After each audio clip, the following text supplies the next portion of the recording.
more talented than I am. This guy writes and draws like a house on fire, and he also has one of the great toy companies of all time. Me, I'm on panels. This guy, when you saw the movie, or the whatever that was on film, this is the most popular guy in all of Asia, soon to be in America. He plays 1 million instruments. He writes, he plays, he performs, and I hate him. That's all I can say. I'm so jealous of him, and I've got to be here, and I've got to make nice to everybody, and it's not going to be easy, and I just wanted to let you know.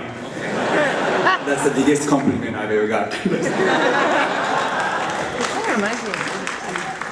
So they want to know, how did you guys meet for the first time? Oh, we met. Some young lady introduced us. There's always a female involved. It was at a party. Also, Yoshiki is one of the great charitable people of all time. He was having a party, a big one, an expensive one, and all the proceeds were to go to a charity. So, oh, that's who I am. I'm Stan Lee. I had the wrong name. So confused. And at the thing, we met. And we decided we ought to work together because I will exploit anybody that I find that can do me some good. And we decided to do, was it a music video, right? Yes. And he gave me a role in the, you know how I sometimes get cameos? Well, he gave me a little cameo, but it's a bigger than a little one, and I play the devil, which is great typecasting. You'll be able to see it when it comes out. It's not a feature film, which it should have been, you know, so I could add a cameo. And if you rearrange the letters of Satan, you can spell Stan. You see, he always does that. He goes for the big laugh. I warm you up, then he comes in for the killing. Anyway, that's how I met him. He's one of the great guys that I've ever met. He's talented. He's a great human being. He's fun to be with. He doesn't understand most of what I say, so I can say anything. And I love the guy. Oh my God. So who was it that came up with the idea of the music superhero for the comic book? Who came up with the idea of a superhero? The music superhero that I featured think in the the three comic of book. us did together, didn't we? We were all in the bathtub that day. No, we came up with the idea and we said there's only one person who could do it. But that guy was busy, so we got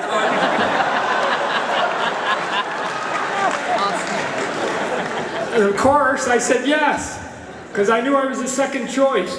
So, no, my understanding, and Yoshiki can speak to it, I got in a little bit later, that the concept was given to me.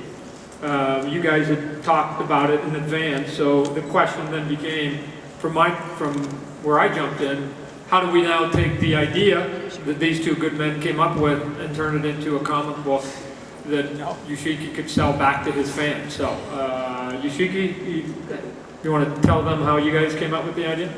Yes, so we are having dinner at my party. Then I asked Stan, what do you do? He said, I make superhero. I said, really? Can you make me superhero? Then he said, can you compose some kind of music? I said, deal. That's the nice way of putting it. What really happened was, he said, well, what can you do for me? And I said, would you like to be a superhero? He said, okay. And I said, only if you give me a bigger cameo. And he said, okay. So that's why we did it.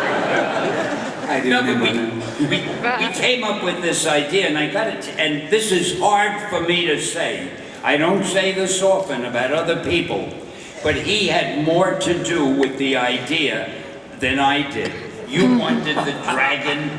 You wanted kind of to make him the kind of character he. All I did was follow his instructions. So if it's great, I followed his instructions magnificently. If it isn't great, hey, they were his instructions. I'm becoming a superhero, I wanted to beat Spider-Man. I wanted to beat Batman.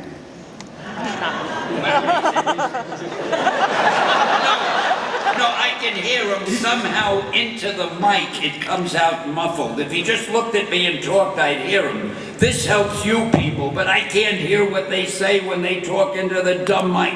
What do they say? He said, Oh, you're talking into the mic. he said he hates you too. And what about the guy who wrote the book? Let's talk to him. Well, let's talk about it. So here's how sort of a project comes to be. You got Yoshiki is actually the origin because he's the guy that's going to be in the book. He's going to look for somebody to help sort of flesh out an idea, so he gets Stan. That I can take the credit for. Right. He then goes, now we got to get some art on it.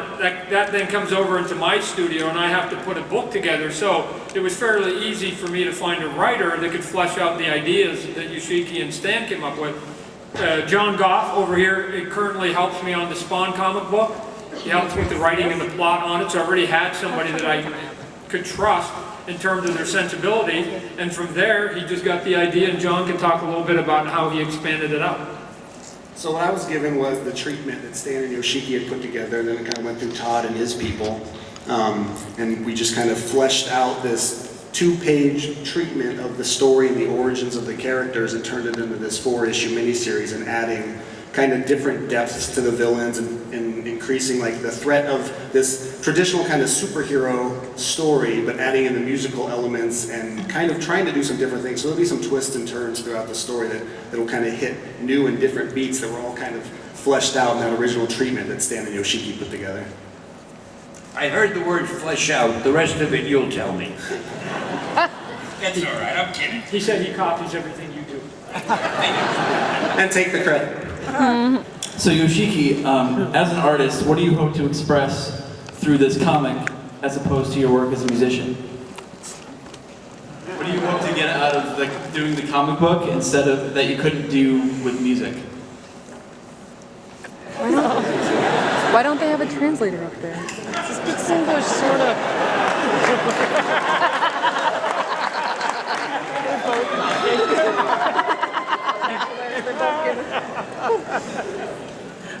It's a hard question, I understand. I don't know. Can I answer? I'll answer that. Yoshiki decided to do a comic book because he had met me and I knew Todd, and he felt, I'm not going to let these two guys go to waste. I'll take advantage of them, right? Well, I mean, let's just, again, get serious for a bit here. That we've all been to enough concerts in our life that we know that when we go, we're going to get to see him perform, and we've seen it before. Part of what we have to do is what can you leave them once the concert's over? So besides the experience of the concert, sometimes it's nice to go, and again, you've seen people buy posters and buy t-shirts and stuff like that. But we were just looking, you were looking for something, I assume, a little bit different to give to your fans that wasn't the same thing that people were used to at a concert too. Yeah, right? comic books are cheaper. Section doesn't make any sense, but all right.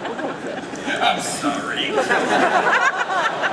No, comic books are a great idea. You take it with you, you can read it, you can show it to a friend, you can listen to a little tune on it, you can admire his artwork and his story and the fact that my name is all over it. You can have a lot of fun with it. The cool thing is usually our concert is filled with fans, but this comic book, we have a lot of enemies. That's wonderful. We have something to fight with. Well, John, can you talk a little bit about the other characters in the book? The villains and the other heroes? Yeah, so there's the main character, obviously, is Yoshiki, and he has this power with him that you'll see when you start kind of digging into the book. He becomes the Blood Red Dragon. And there's this opposite kind of energy to the energy that Yoshiki possesses that is controlled by these guys from this place called Oblivion. And they're trying to basically overthrow humanity and wipe out all of reality. They're not good people. You can get to the depths of it once you kind of get the books in your hands. But they're really, the main threat is the power Yoshiki gets is through his music. It's through creative expression. And he's able to tap into this power that no one else is able to touch. And the Oblivion people don't want him to have that power. They want to control it. So that's where they come to a head. He said he just puts a bunch of cool shit in there.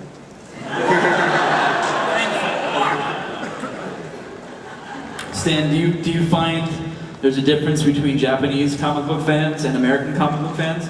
I heard comic book fans. You know, the lucky thing is, in Japan, they tell stories differently. I have to admit that. It's not quite the same as the way we tell a story in style, but the Japanese, like everybody else in the world, they love a good, exciting story. They love a hero they can care about and relate to, and they love a book that's different and unique and stories that they haven't read a million times before. And The Blood Red Dragon, starring my friend Yoshiki, The Blood Red Dragon is all of that. It's written beautifully, the artwork is sensational, and the guy who plays the lead, I mean, I thought he was just an ordinary guy, but you notice I am careful to say nothing to offend this guy, because if he turns into a blood red dragon, all of you better watch out. Well, you'll find out when you read the book. John, how does Yoshiki's music influence the writing that you do on the book? Well, it enhances the mood because we kind of play off of kind of the mood that he sets and the story he tells with his music. And so once you're reading the book, if you're a fan of Yoshiki's music, the things he's done with X-Japan and throughout his career, you'll kind of get the sense over the course of the 4 issues of the connection the music has to the story, the tone, some of the settings, and kind of just the overall nature of not only the struggle of his character coming to grips with what's going on, but also kind of the bigger themes throughout the book. And obviously we have Tracy up here with us as well. What can you tell us about her character? So Tracy, there's going to be a few twists and turns for Tracy. She is a character that kind of pops up in the 0 issue and gets introduced as an ally to Blood Red Dragon. Where her true allegiances lie over the course of the series may kind of go back and forth. So she's a friend right now. She might not be a friend at the end of it. She might. We'll find out. Now, one of the really unique aspects of this book is the music chip that's in there. So I'm just curious how that idea came about. The music chip that's in the preview issue. How does it work? No, just how did that idea come about? Yoshiki wanted to have some of his music in there, right? He wanted to give a different experience to the fans. So again, we've all seen comic books. You guys have all bought comic books, I'm sure. So he wanted to be able to integrate what it is that you guys know him for, which is his music, and put it in. Now, the hard part isn't doing a comic book and doing music. That's very easy for him. Comic book's sort of easy for us. How do you put the two together? Getting that sound chip in there. Now, again, if all of you guys have ever gone out to Hallmark, you know, you guys can open it up and you can get that little sound chip in there. It's doable. Nobody's really sort of tried to, you know, exploit that on a comic book level. And on top of it, too, to do original music, right? I mean, all the ones we buy at Hallmark are all the sort of the old 70s, 80s tunes that we all sort of grew up with. And just to show you how much he's sort of a perfectionist, which can sometimes be an issue, is that we had it all done. He gave us the music. We liked it. We made the chip. We got it inserted. They built all of it at the printer. And then we get a phone call from him and he goes, I think I want to do another bit. And I go, whoa, whoa, whoa, whoa, whoa, whoa. If we're going to have music in that book at San Diego, you got to fall in love with what you just gave me the first go around. Because to my ear, I thought it was good. But again, I also look at my own drawings, and the moment I let go of them, I want to redo them. So I know I've directed music videos and been around a lot of music people. They're just as neurotic as comic book artists, and that we never are satisfied with any of our work. So I assume you were happy with it for a while, and then you let go, and you went, oh, I want it back, right? Thank you. So, is it a compliment? Well, yeah, so when I first thought about this music, I was kind of thinking about the close encounter of the third kind, that kind of vibe. Dun, dun, dun, dun, dun. But I wanted to make it even spookier, then little bit of like Asian taste, drag